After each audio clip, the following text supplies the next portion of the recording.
Hello everyone.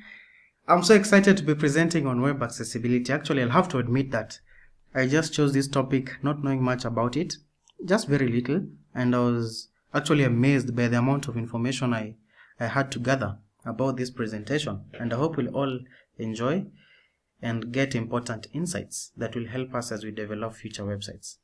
My name is George Ogidi and I'll be guiding you through this presentation. So, the big question: what is web accessibility? And from the definition below, we can see that web accessibility is the process of making a website more user-friendly for everyone, and especially those people who are able differently. In other terms, those people living with disability. Okay, so just a quick important feature I found in PowerPoint. It's not a website though. So if I go to the bottom, there is this accessibility checker thing. So if I click to it and go to the right, I have my inspection results. Inspecting my PowerPoint presentation, you can see the inspection result is saying no accessibility issues found.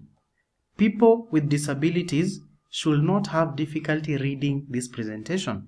I'm quite glad that my presentation is accessible, and that's what we'll be talking about today. Okay, so I hope you'll enjoy. So who are the people with disability? So briefly, we have so many categories of people regarded as living with disability, but the following three are the major ones, okay? And an important thing or interesting fact is over 1 billion people in the world live with disability. That's a very huge number. It's about 15 to 20% of the entire world's population. So the following three are the major categories of people living with disability. We have people with visual impairment. They can be totally blind, they can be partially blind, they can be colorblind. They have visual impairment. We have people with audio impairment. They are basically deaf or partially deaf, or maybe deaf and dumb. Okay, so we have people with motor disability. What it means is they might be missing a body part or two. Maybe they are missing a hand or both hands. Such a person is disabled because when it comes to accessing information in the web, it might be hard for them. They cannot type on the keyboard. They don't have hands. And that's what we call motor disability. And so down there we read that since the web is for many people an essential part of day-to-day life, and I have to agree it's part of my day-to-day life. So how then can we make web accessible to these people? Okay. So an example is this, just very brief examples. So someone without arms, they have motor disability. They can use a mouse stick to type and navigate through the web. They can also use voice recognition features to search for some information. Don't you agree? The deaf can also make use of closed captions or subtitles, as known in other regions, to follow along through a video. And these closed captions or subtitles also benefit anyone in a loud environment, maybe a party, or maybe a quiet environment like a library. You can just follow along a video or a presentation through closed captions. And we'll be seeing an example of that towards the conclusion of the presentation. We also have people with visual impairments. They can access information on a web through use of screen readers. We'll also see an example of a screen reader. And of course, colorblind people can as well find a well-contrasted, color-coded site visually appealing for them. So how can a web developer make their code more accessible? And these are very interesting points because we're actually learning them in this course. So a developer can provide alternative text for images.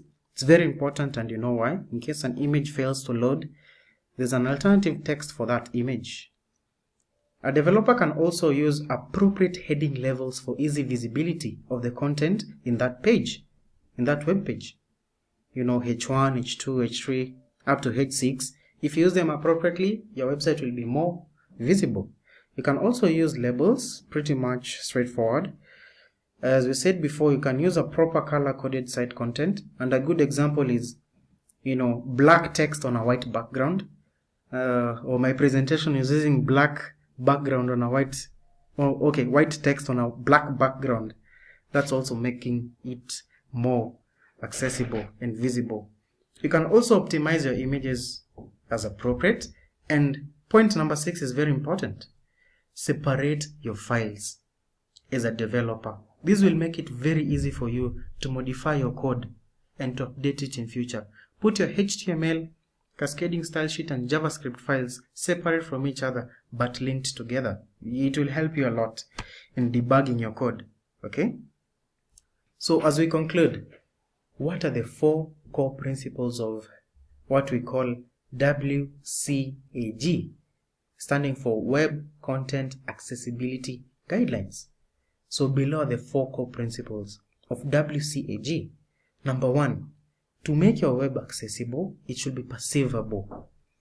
To perceive meaning you can see that content and hear it. Okay? It should be operable, meaning people can interact with it either by typing from the keyboard or through voice recognition, speech recognition, something like that. It should be understandable. This will ensure that people get a clear and simple language, from your content. It should be robust. Robust meaning that people can use different assistive technologies to maneuver and access your website conveniently.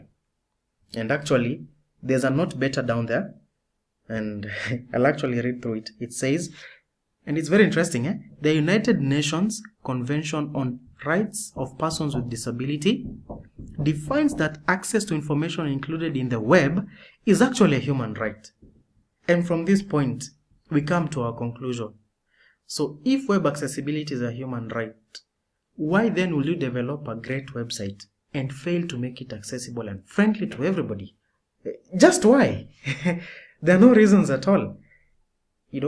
That's a very rhetorical question, and I hope you'll be asking yourself every time you develop future websites. And my hope is that you'll be practicing the 4 core principles we've just outlined here in this slide to make your future websites more accessible. Just follow the Web Content Accessibility Guidelines, WCAG, and you'll be good to go. Then finally, this is now the juiciest part. We'll review real-life examples of web content which has been made more accessible for everyone. And I hope we'll all learn from these great examples.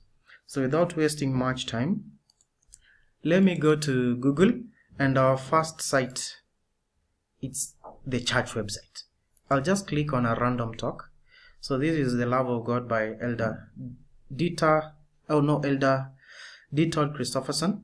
And if you can notice to the bottom right, there's this icon resembling a headset. Okay, so if I click on it, there's a small menu which appears at the bottom, and if I click on play, it will read to me automatically what the content of the talk is. You might not hear perhaps, but it's reading out. Okay, I'll just pause. That makes this website more accessible, don't you agree? The second example, President Nelson. This is YouTube. So if I click on President Nelson, let me just pause the video. You can see at the bottom here we have closed captions or subtitles.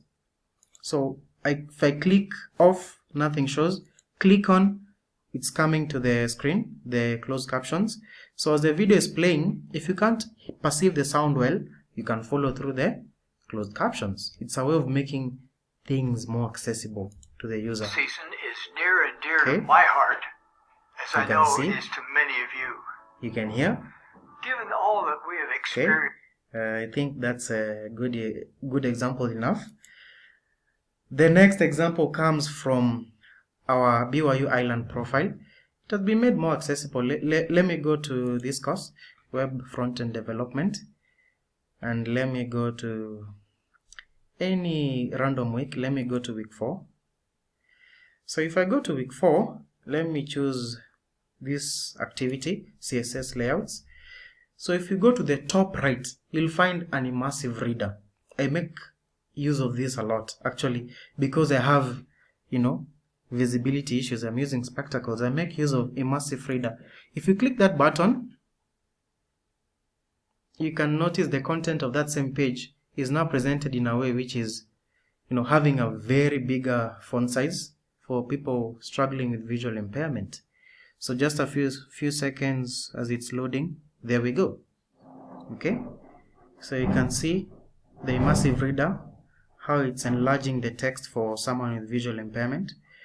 And the good thing is you can actually play play what's happening using this center bottom button here. W0 for woman construction worker activity. Yeah, CSS it's now reading Code. out The purpose the of content this activity is to in the review page. and Don't expose you think various that's CSS great? layout techniques. I do think it's great, and it's making this website more accessible to everyone. So our next example is Google. At the Google search button, let's say you have motor disability and it might be hard for you to type. So what can you do? You can see we have a voice recognition, this microphone symbol here. So if I click on it and then search President Nelson, you can see. So just from my voice, it was able to search President Nelson. It's also a feature which makes your web more accessible. Don't you think? I think so. And I'm actually enjoying it. Then perhaps our final example will come from my GitHub repository. Let me go to this folder, WDD230, and we'll go to my dashboard. Okay, so settings, pages. Here's the link to my GitHub dashboard, WDD. So this is me. Okay, so one way you can check as a developer whether your site is, accessible is by running accessibility, validating accessibility. So basically we have this extension called Web Developer. If you click on it, on this list you have validate accessibility. I'll just click on it and then it will start validating the accessibility of this dashboard or assignment portal. And you can see 0 errors, 0 contrast errors, 0. It makes me know as a developer that I'm doing a good job in making it more accessible, and I'm happy about it. So I think that's it, and I hope we'll be doing more research by ourselves concerning this topic. It's been a pleasure presenting to you web accessibility, and I hope we'll be learning a thing or two. In case of any questions, let's communicate in the developer forum. Much love. Hope to see you soon. Goodbye.